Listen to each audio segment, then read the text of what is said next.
Hey guys, Andy Johnson here again, brand manager, Western Star Trucks, and welcome to another edition of Western Star Tough Talk, a video podcast series solely dedicated to the all-new 49X and the people who are responsible for bringing it to market. We've had a great time making them so far. The response has been great. I think you'll find this next episode equally as interesting and entertaining. So without much further ado, let's talk tough. As always, Tough Talk is hosted by our dynamic duo, Greg Trinan, product manager for the Vocational Group. We've got all the way from Fort Mill, South Carolina, Mike Edge Partington, a.k.a. Dr. Star. Yeah, it's Ground and Pound show.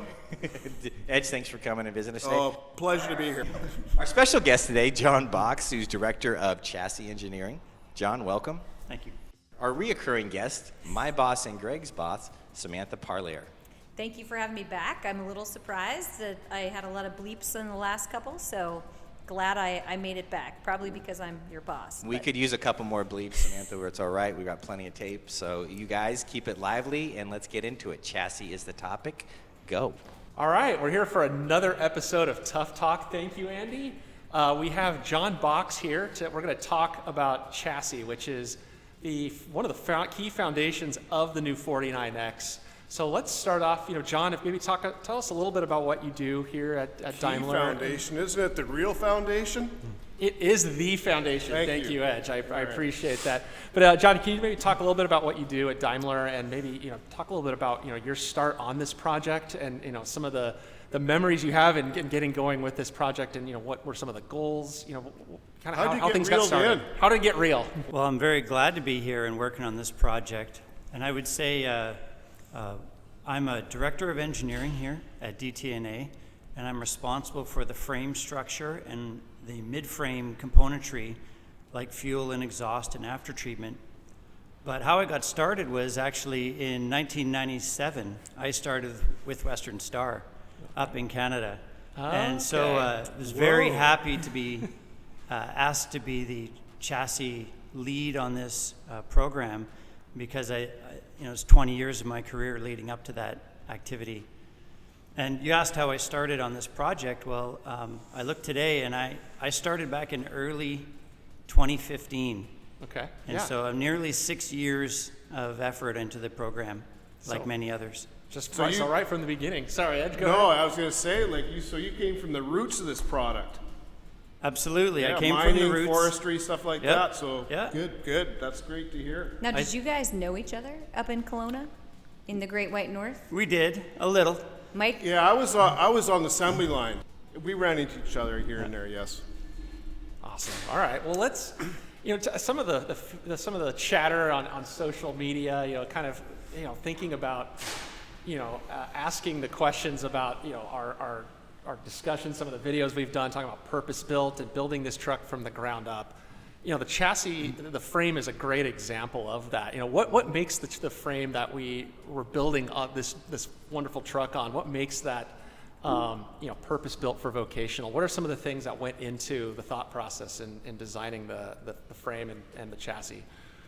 Yeah, I would say that anyone who thinks that this is not a ground-up design needs to look a lot closer, because I was thinking about it today, and not even the chassis bolts are carryover from Western Star. Everything is new. And what we started with in 2015 was really optimizing the frame rail sections. And we spent a long time discussing the frame rail sections in great detail.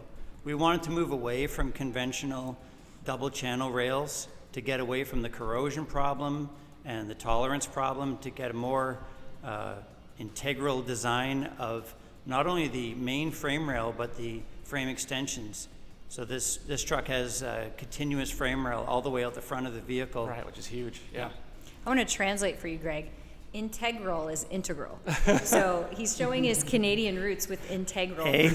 But I want to know, John, a little bit more about, and I think it's going to delve into a little bit of dorkiness. I noticed you didn't bring your pocket protector, and as a recovering engineer, neither did I.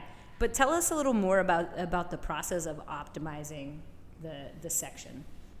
Well, like I said, we worked really hard on it, and I would estimate we spent maybe a year of time aligning very carefully what that foundation of the chassis would be. So we looked at every competitor's frame rail everyone in their portfolio, and of course our legacy rails, and we came up with a better portfolio that offered all of the RBMs that we need, but also saved weight and was more corrosion resistant.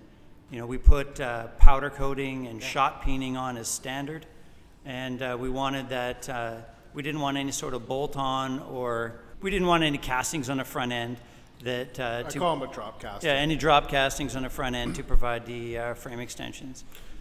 So what you mentioned bolts, and I'm long time. He came off the line. He knows the bolts. And I'm a fan of fine thread bolts. Are we still having fine thread bolts, or if we're not, why? Well, we've moved to metric, and Not metric. You guys love metric, right? You're Canadians. they are 16 millimeters, which is essentially the same size as 5/8. And what we've done is we've worked really hard, not only on making sure that we had all the right clamp loads on the chassis, but that we had the right finishes on the bolts and nuts in order to make sure that the customers' fasteners were not coming loose. Right. I double frames. We're trying to get away from that, but we still do offer it. And corrosion, we always worry about that. Now, I found out recently that our double rails will be sealed, which is great to hear, I guess you could put. Glad to hear that, and which dealers don't have to spec and worry about it. It'll just come automatically. So that's good to hear. But so we were talking about the C-channel inserts and the standard sealant and the reduction for corrosion for those applications that need that high level of RBM. Like a snow plow. Right, Yeah. exactly. But a lot of work went into some of the results of the work, the analysis you guys did got us to that single channel rail up to 3.7 million rating for the RBM. How did we get to that point? Because that's best in class. What did we do to get there? What's RBM, by the way? We'll let the expert resisting bending moment. We're all That's ears, C. John. All ears here. Yeah, so RBM is resistance to bending moment, and it's the vertical strength of the rails. But we worked closely with our rail supplier to develop the entire portfolio, including a 15 millimeter wall thickness or material thickness frame rail, which isn't out there in the marketplace. So that'll be new. And it allows us to offer all the way up to snowplow applications with single rail, which is fantastic. I think that's one of the big challenges that we have as a team, Greg, and Ed, you definitely are going to encounter, is that the industry's always done what they've always done the way they've done it. And here we have this great single rail. It's available for applications that previously always required a double rail. And Ed, tell me about what you expect to see when you have these conversations with customers, trying to convince them, tried and true, they've used double rails forever, and say, hey, we want you to go to this 15 mil single. Well, Samantha, I've already gone through the process with some of my dealers in Calgary, Alberta, and we took a spec and converted it to a 49X, and then we had a 3/8 and a 1/4 inch double rail, and we converted it to our biggest 15 millimeter single rail for the same RBM strength, and it would tri-drive tractor. And the dealer was very impressed. And at the end of the day, we saved 350 pounds in weight right there. Doesn't sound like a whole lot, but that's just the tip of the iceberg of some of the weight savings we have with this new product. So. It's maybe 3 of me. I feel like it's a lot. I mean, if I could save 3 of me that quickly, I would do it. Well, You can't comment. You can't comment, Edge. You got to leave that one alone. all right, okay. Moving on. But what I do want to circle back around on John is, how do we get customers to talk about RBM as one of their first discussions when they talk about a frame rail, right? When they talk about, they're starting out with a spec, and I like that we're talking about it and it's ground up, because that's kind of the first thing you pick. What's the size of the rail you're going to need, and is in your opinion, is RBM like the first discussion they should be having? Is like, hey, well, what strength do you need? I think that's certainly a valuable discussion, and we have teams of people here at DTNA, either our applications engineering or a dedicated vocational team who can help you with that. But certainly with an all-new vehicle, you can't just spec the previous stuff that you used to spec. It won't be optimized. And so we would want to partner with you to understand what your needs are Yeah. And ideally, you're not engineering the RBM, you're telling us axle weights and wheelbases and your application and your body, and we're partnering with you to figure out the right rail for you. But definitely a first conversation. Definitely depends on the application. You know, we have our wrecker people that say we need this, even our crane people that have requirements for RBM, and usually they tell us what they want. We go from there in our applications group. But then you've got your heavy haul tractors, depending on what they're pulling, what what length and gross combination weight they're doing, and wheelbase. You know, that comes into play too, right? So. Why wouldn't Yeah, you? right. Why wouldn't you just always go big on the Because rail? I never go home. Well, I'll take a swing at it, and I would say that 350 pounds is a pretty big weight difference, and you can, depending on the different sections you pick, you could have a pretty significant impact of vehicle weight. Also, this rail portfolio or chassis architecture has 2 different rail heights that we offer, and so you'll wind up having maybe a different height off the ground for the top of the rail, and some customers may prefer to have a lower height and a lower RBM if possible. And I also think the other thing we've done is we've gone to a thick single channel, and inherently that's stronger than 2 thinner pieces put together. And so one of the considerations we do beyond RBM is also how strong is the web laterally on the frame rail. So all of those are considerations I think that you'd have to take when you're making your choice.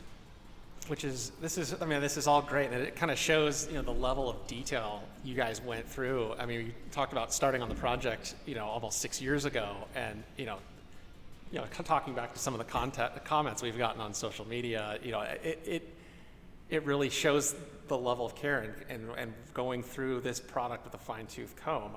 So all this conversation is great about how tough we're able to get it and all the weight savings, but what did we do to test that out, right? Like how did we prove that out to really show our customers that this rail is going to survive the rigors of these tough environments? Well, we actually we started basically from the ground up again on that, and we instrumented a vocational truck, and we went to 20 different vocational customers and gathered data from all of them, and then developed a test track recipe, we would call it, to durability test these vehicles to real world representative conditions. Yeah. And by the end of next year, we'll have tested 12 trucks as part of the program, basically effectively through their complete lifespan of 10 years on that proving ground. So that gives us a lot of confidence. And in fact, our vocational trucks are doing extremely well on the test track. So, John, if I have 200,000 pounds on this truck right here, can I grab that toe pin and give it a good yank with my D11? Well, that's actually a great question. So one of the things that we did do was we developed a series of center toe options, and the heavy one is rated for 140,000 pounds, and we pulled on it and didn't break it, passed our test, and didn't bother to try. Because it's over-designed. It probably would have been ugly if you broke it. I don't know if you could hang it, Yeah. a 200,000 pound truck from there, but you could certainly pull it out real hard.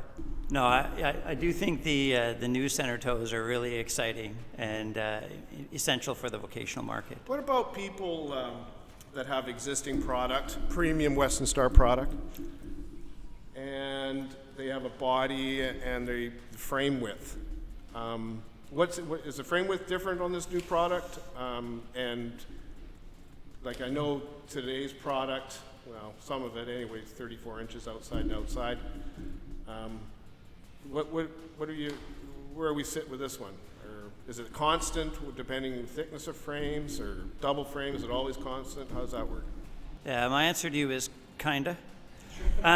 At least you're honest. At least you're honest. So what we did was we mapped the new chassis architecture very closely to the existing Western Star architecture. And as you said, the traditional Western Star has been 34 inches outside to outside. And plus or minus a few millimeters, that's what this rail or this ladder frame is. Are we doing a tubular frame? Tubular cross members or aluminum channel, or does aluminum cross members come into play for saving weight? Is that an option at all, or?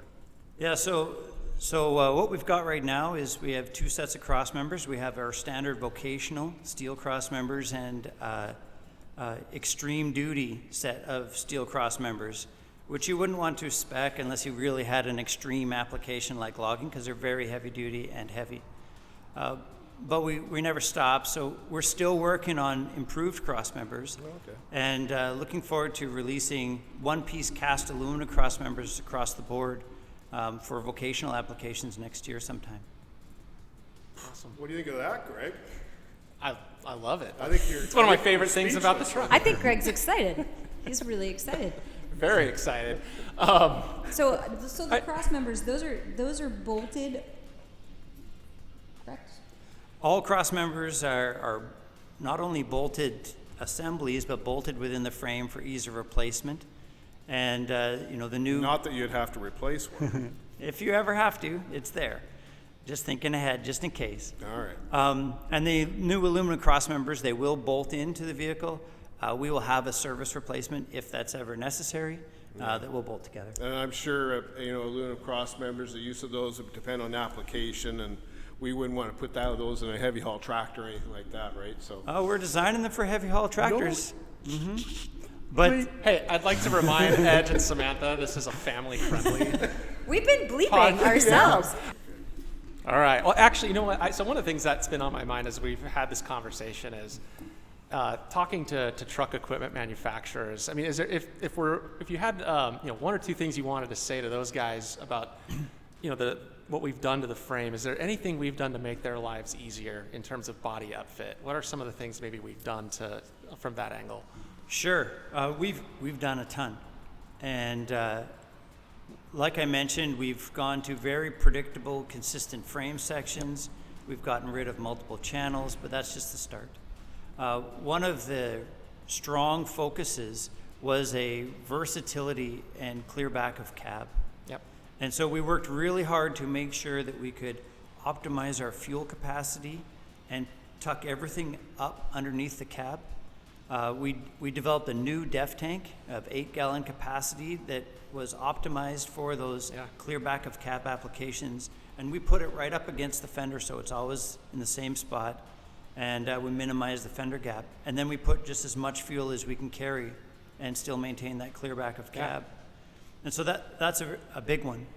We did the same thing with the exhaust. So before you move on to the exhaust, I want to dig into the fuel tank and clear back of cab a little bit more, because I know you and I lived through some of the pain of those decisions and designs over the last 6 years, and I want to share that with everybody. What were I can think of a few, but what were some of the parts where we had to literally redesign the parts in order to maintain that clear back of cab in terms of in fuel and DEF? We took a look at every under cab chassis component in terms of castings. And I was thinking specifically of like the fuel tank casting. We made sure they nested, didn't we? Yeah, I would say we made sure that the packaging was optimized, and we worked hard on the covers, the protective covers for the DEF and the ATS after treatment. With the fuel tank brackets, they worked with our frame architecture. But it was about tucking it up and packaging everything very efficiently to maximize it. When you're mentioning packaging, I'm thinking of my frame layout days, where you can't get a J bracket up close enough because you couldn't tie it into the engine mount on the back and the inside. You have all those components that have to tie into each other. So is that where you're kind of a little bit of that? Well, Sam and her team set really aggressive fuel capacity targets. Oh, And initially, we weren't sure if they were That was serious. a nice way of saying that. But we Wasn't ma- said so politely in design reviews, I don't think. we made them happen. And so it's not just about one bracket fitting over an engine mount. I mean, we looked at, for all the different applications, right, how do we get that cover off of the def tank and keep the gap to the fender and the fuel tank very close, right? In other applications, just for packaging efficiency, we looked at battery boxes and how can the latches operate, with a minimum gap between Did you components. change those latches? Did they, today we have them they're on the outside. Are they, or a little bit of both, but did you change the latches? We have I would say, a refined installation. Refined installation? Yeah, I like that. That's Yeah, I think one of the things, Edge, and maybe you can help comment on it. I know one of the big challenges with designing a vocational truck, and especially related to frame packaging, which incidentally, my very first job in the truck industry was chassis layout. Giddy up. Good times. Yeah. But one of the challenges is that there's no one-size-fits-all solution, right? You have a dump truck, it operates in the Northeast. They want to put components where they want to put them. Yeah. What do you think about what you know about the 49X? What did we develop that's going to make that easier? I'm thinking of crane installations where the knuckle booms right up to the back of the cab and outriggers coming out right there. If we can package fuel and def and batteries and exhaust, everything, either in the cab or underneath the cab doors, that's huge. Clear cross members, making sure that back cab cross members physically under the cab are not 14 inches back, right in the way of U-bolts and everything. That's what I think of right away. Yeah, I think of that, but I also think of the flexibility that your team designed into this. You made it, standard is the def tank forward, but you can put it aft, you can put it on the far side, you can put it on the driver's side, you can do the same with the batteries. It's easy to develop one truck that does one thing really well. It's hard to develop a truck that does a lot of things really well, and I think that's where this product really shines. There's so much flexibility in the frame layout and integration, and you mentioned you got to keep that 14 inches back of cab clear. If you got a mixer, you got to put the pump there, right? And nobody wants to move a cross member. You got to drill holes. You got to reroute lines. Well, it's usually the bodybuilder that has to move it, and he gets all. He gets Beep. bleepity bleeped. yeah. I think you and can then say pissed on this. okay, he gets right pissed, as a Canadian would say, and Is that what we say? I've heard it, and but the cool part is your team worked with our integration team and the team developing tools, and they came up with a way for the dealer to request, or the bodybuilder request, leave this area clear. Yeah. And it goes all the way right through the system and moves your fuel tank components around, moves your def tank around. So when you have the outrigger, leave this 8 inches clear inside, outside, back of cab. And that's what's going to be nice. The dealer's going to have this tool, Samantha, and it won't be John's team that comes to us after the order's in place and pricing's in place and say, hey, we can't do this, we need this, that, and this. The dealer salesman's going to be able to do it all up front before you even put the order in house. That's going to be just.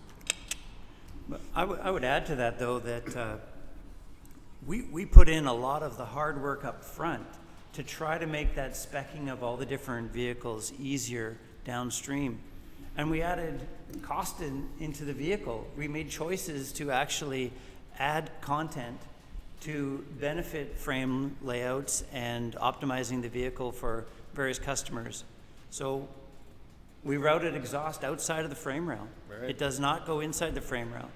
PTO doesn't have to be specified which PTO. We know they'll all fit, right? If I had some confetti right now, I'd be throwing it. John, I do. It's interesting because we had those discussions, and at times they were painful, right? We dug in, and you mentioned the customer, and I like what your team did. A couple people, particularly on the team, was like, what is the customer doing, and how do we design our system to exceed their expectations, and this guy's going to throw confetti at you, which he's never happy. So I feel like you should be proud of that. Yeah. Yeah, I think we set the bar high, Yeah. right? We said 0 protrusion past the back of cab, nothing inside the rails to impede with PTOs, and we didn't let up on those aggressive targets. Okay, I just want to give you a waiver because we're not going to put a 150-gallon tank on there and not protrude back a cab. So I just want to. Sure. Okay. Yeah, we do still have to follow the laws of physics. Yes, I know. I just wanted to clarify. But it's interesting because we talk about, in those conversations, we drew limits for you, right? You have to maintain this ground clearance. You have to clear back a cab with this fuel capacity and this depth capacity and this number of batteries. And I do recall there were conversations where your team might have implied that we were nuts, that it couldn't be done. So I'm glad that you guys rose to the occasion and it could be done, and you did it. So, hey, before we wrap things up, I think one of the improvements we've made to this truck, or one of the things that I'm really excited about in terms of, a truck equipment manufacturer might get excited about, or just thinking about, reduced opportunities for corrosion. What did we do to improve the routing and clipping on this truck? It's something that I've really noticed in looking at there and how clean it looks. What did we do? What are some of the things? What are some of the highlights that you'd want to tell a customer? I would say we planned ahead for versatility. And so what we did was we assigned dedicated pathways within the chassis to routing and clipping. And we have different sets of bracketry that you can specify, such as a standard set or a high content set. And we've got a very robust routing and clipping solution, as opposed to some more of a handcrafted, which can be good, but it can also result in a lot of variability. In this case, along with our build same as tool that we're working on with the vocational team, you'll be able to get your routing and clipping brackets in the exact same place that you got them last time, and when you previously ordered a truck. So I think that's a big benefit. Yeah, absolutely. And then to protect that space and to allow not only the clipping provisions, but the space to do routing and clipping is I think a change for the better. All right, you guys, great job as always. John, thank you for joining us today. Samantha, always lively. Edge and Greg, fantastic job. Anytime. Yeah, thank you for sticking with us. We will be doing more podcasts. Actually, Samantha alluded to the next episode, which will be Upfit. I think we're all looking forward to that lively conversation as well. Please follow us, you guys, on westernstar.com or on social media. That could be Instagram, Facebook, LinkedIn. We'll look forward to it and talk tough. See ya.